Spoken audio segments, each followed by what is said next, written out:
Eles falam que ele não media esforços. Ele era um santo. Alavancou 13 Itilhas daquela década de 70 para frente. Este é o meu modo de ver, é um homem que eu chamo visionário. Que mudou a história. Para nós ganhar o laticínio Três Itilhas, eu e o padre, em 2 dias, arrumamos toda a documentação. O maior desafio era as estradas. Foi algo muito histórico.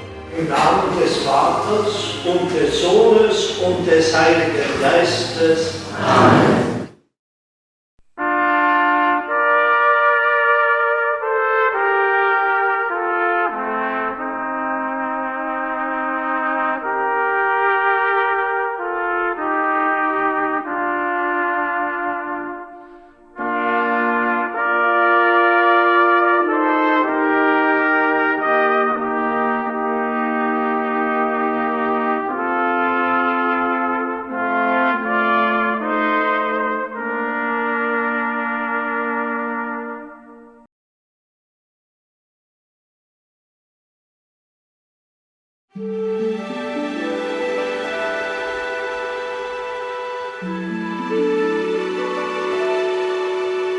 O ministro Andreas Tader era um homem religioso.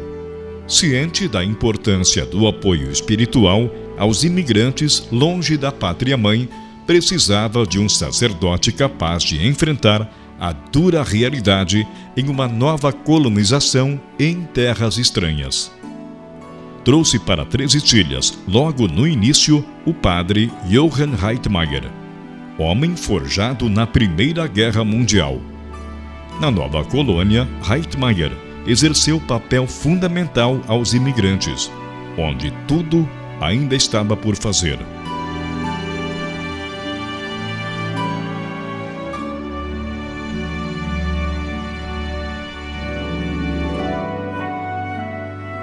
Sabemos pela história que ele veio aqui, visitou toda uma região procurando terras. E é claro que diretamente em relação à paróquia, em relação ao padre Johann Reitmeier, ele quis um padre que fosse assim um esteio, né? Fosse uma presença forte de esperança, de fé, porque ele percebia que isto era muito importante para unir o pessoal, para não desanimar. Porque o ministro percebia as grandes dificuldades em relação à migração para uma região completamente estranha, né? Completamente diferente, distante da terra natal, e ele precisava se cercar de pessoas fortes, firmes. E ele então escolheu a dedo, né, o padre Johann Reitmeier, que se a gente olhar a história, o currículo dele, realmente a gente percebe que ele foi merecedor, eu diria, dessa escolha. Foi ferido durante a guerra, então diz que ele prometeu que se um dia ele viesse a ter uma paróquia, ele ia dedicar a Nossa Senhora do Perpétuo Socorro. E aí quando ele veio para Três Itilhas e que assumiu a pequena capelinha que tinha aqui, depois ele foi nomeado também Monsenhor, e ele pôde dedicar a paróquia de Três Itilhas a Nossa Senhora do Perpétuo Socorro. Ele foi ferido na boca, né, e por isso foi reduzida a possibilidade de uma boa fala. Ele tinha dificuldades de falar, mas mesmo assim ele terminou os estudos em Innsbruck e ficou mais uns anos ali como padre na região. E depois se engajou, então, nessa missão de vir junto com os pioneiros, os primeiros migrantes aqui para a nossa região. Ele batizou a minha velha, que ela nasceu aqui, batizou ela, fez nosso casamento, aí batizou os 3 filhos aqui, sabe? Mas ele era o melhor amigo do meu pai. Pelo que meu pai conta, eles já se conheceram na guerra lá na Áustria, de que meu pai foi baleado 2 vezes. Ele voltou 2 vezes a primeira vez ele Foi só no ombro, ele teve que voltar, mas depois levou outro tiro. Os dois eram mais do que amigos, porque eles falavam, e eu que me lembro, quando falecia um que participava da guerra aqui, ele não abria mão, ele tinha um canhão que está aí no museu, ele dava 3 tiros de canhão em cada,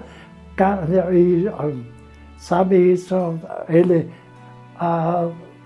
era um santo. Ele era, na verdade, um soldado. Se ele não conseguiu falar muito, ensinar muito, ser uma presença intelectual, ele foi uma presença de um homem forte.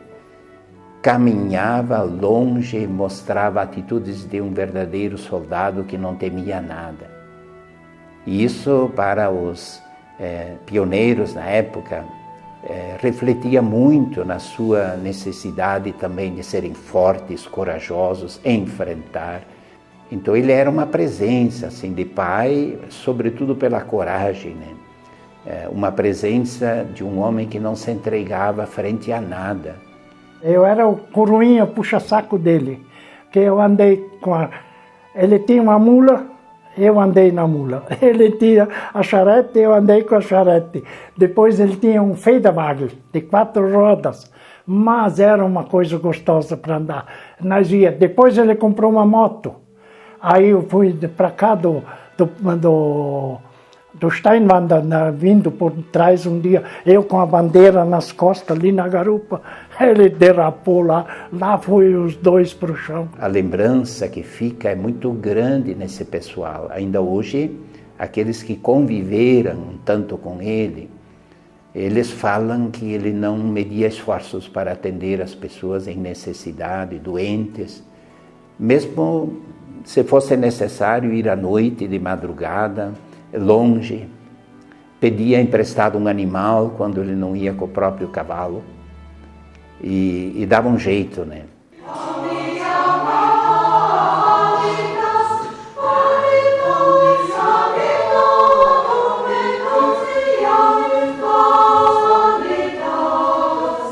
Outro personagem religioso que marcou época na paróquia foi o padre Johann Otto King.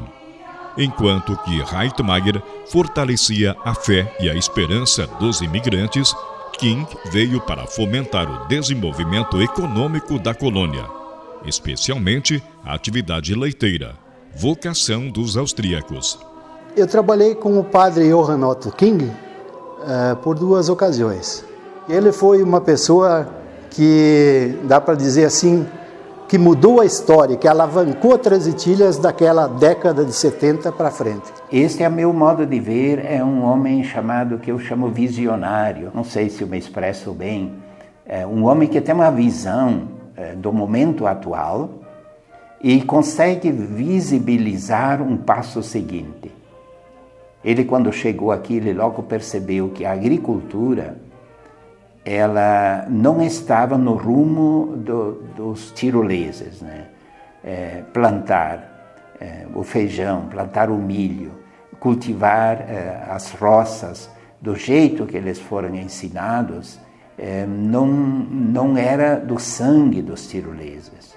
Ele logo percebeu e ele disse: o nosso povo, ele sabe lidar com gado leiteiro. E foi ali que ele reorientou a agricultura nossa mudou completamente a partir do padre King, né, para gado leiteiro, né. E aí nós dizemos hoje acertou na veia. De secretário dele e motorista, completando os 18 anos, eu adquiri muito conhecimento, muitas viagens e coisas que eu fiz para ele, trabalhos em prol das empresas até que ele desenvolveu, tipo, ele fundou cooperativa em Treze-Tilhas, cooperativa dos agricultores. Só que quando ele veio, e estava eu acho que estava uns 2, 3 meses aqui, aí o padre Reitmayer arrumou um padre lá na Áustria para Treze-Tilhas, o padre Pointl. E daí o padre King disse, o padre João, não tem problema, nós em 2 vamos cidades. Então, na verdade, os 2 ficaram 10 anos aqui. Primeiro point ele ficou uns 5 anos como pároco, né, responsável, mas o King estava junto e estava sempre também na frente, né. E depois o point ele voltou e o King ficou mais 5 anos administrando a paróquia. Ele foi o fundador, o criador da ideia de fundar o hospital, os trabalhos em cima da construção do hospital, as primeiras feiras que foram feitas aqui em Três Itilhas, a primeira feira industrial, a primeira feira agropecuária de Três Itilhas, todo o trabalho feito, eu participei disso nos primeiros anos, inclusive tenho imagens da época de 71 e 72, quando foram realizadas a primeira e a segunda feira. Foi algo muito histórico. Ao redor do gado leiteiro, havia necessidade também da promoção, né, da própria agricultura, a promoção do leite, né? Então a feira que ele organizou tinha esse objetivo.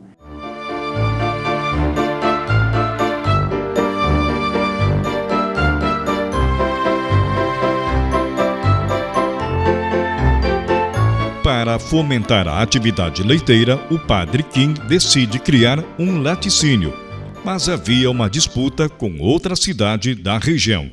Havia rumores de boatos, de conversas na época que a cidade de Tangará, nosso município vizinho aí, ia construir um laticínios através de uma empresa de Ivoti, no Rio Grande do Sul.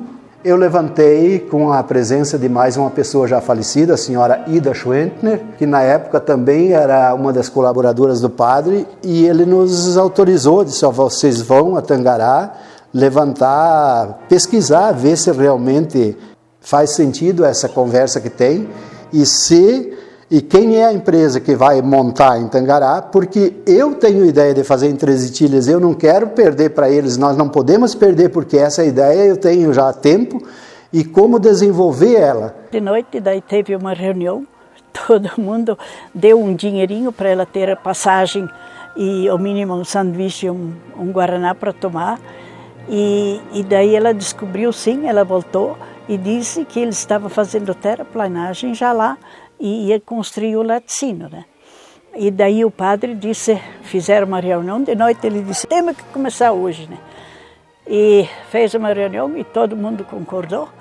E daí ele e o meu marido Erwin, o padre João e o Erwin Felder, foram lá no Ernst Klotz, que é o pai do João, e daí foram lá comprar o terreno. O padre escreveu o contrato à mão, o meu marido Erwin Felder assinou como testemunha e o Klotz como vendedor. E daí eles foram, ainda de noite, de madrugada, foram para comprar os tijolos. Eu acho que era às 3, 4 horas da madrugada. Ele colocou as placas no terreno ali, dizendo aqui futuras instalações de laticínios Três Itilhas, início da obra dia tal, término da obra data tal. E assim foi construído o laticínio. E naquela mesma semana que começaram a construir o laticínio, a grande sorte foi para nós ganhar o laticínio em Três Itilhas, eu e o padre, em 2 dias, arrumamos toda a documentação para registrar em Florianópolis. Ele fez a importação de vacas, né? Que veio as primeiras vacas num transporte de navio, acompanhada pelo então veterinário prático falecido Erwin Felder. 15 novilhas, né? Já estavam prenhas, que ele trouxe. E ele cuidava disso aí de novo, né? Sempre fez as quarentenas com o gado e tudo, né? E eu tive a grata satisfação de fazer parte dessa história, porque eu fiz o transporte da capital, de Florianópolis, para Três Itilhas, para a comunidade de Babenberg, dessas vacas. Estava certo. Não tinha problema. Só que ele não tinha capital de giro. Não tinha. Já emprestou o dinheiro para construir. Dava certo. Porque eles continuaram depois. Sou ainda, hoje, eu digo, uma testemunha viva de muitas histórias que poucas pessoas sabem. Porque durante esse trabalho que eu fiz com ele, eu posso citar nomes de pessoas que já faleceram e que me acompanhavam fazendo esse trabalho. Indo nos interior, nas cidades, vamos dizer, vizinhas, nos interiores de municípios vizinhos, pedindo, divulgando a ideia do que ele queria fazer e pedindo apoio financeiro. Então ele levantou, ele montou a Tirol com dinheiro emprestado, dinheiro pegado de agricultores. E aí, lógico, chegou um momento em que a coisa apertou e a alternativa foi vender, não teve outra alternativa. Naquela época, quando ele construiu essa unidade, ele precisava de dinheiro, entendeu? E ele não tinha esses recursos. Aí um dos que financiou para ele foi o meu pai. E tinha outros também. Aí ele começou a trabalhar no início de 74, e em maio, junho de 1974 ele já estava faltando capital de giro. Não. Daí ele chegou à conclusão que isso não era para ele administrar, sabe, no futuro. Daí, como o pai já tinha emprestado dinheiro para ele, ele comprou a indústria, e naquela época a família Dresch também entrou na participação. Compraram junto a Tirol, né, que era, na verdade, quem tinha começado foi o Padre Kim, e depois eles fizeram a sociedade, né, e de lá, como não tinha ninguém para gerenciar, daí foi o Afonso que veio para cá trabalhar, ele e o Ricardo Roffner, né, os dois que lideravam a fábrica daí. Nós assumimos a Tirol em 1974, em maio. Oficialmente, a Tirol surgiu em 1974, em setembro, outubro, se não me engano. O meu pai sempre teve quando ele emprestou o dinheiro, inclusive, ele falou com o padre que se ele precisasse um sócio um dia, ele estaria interessado, porque o meu pai veio com esse pensamento da Áustria, ele trabalhou lá nessa atividade de leite, e ele sempre acreditou muito nisso, sabe? Aí, como surgiu essa oportunidade, eles abraçaram essa causa, sabe? Meu falecido pai foi o primeiro motorista da Tirol, eu fui freteiro, porque vinha daquela situação ali de como secretário do padre, e eu entrei como primeiro freteiro e consegui trabalhar por conta própria. Então, dali para frente, minha vida sempre continua por conta. O maior desafio era as estradas, que nós não tínhamos asfalto, né? Da 116 para o oeste, não existia 1 quilômetro de asfalto na época, né?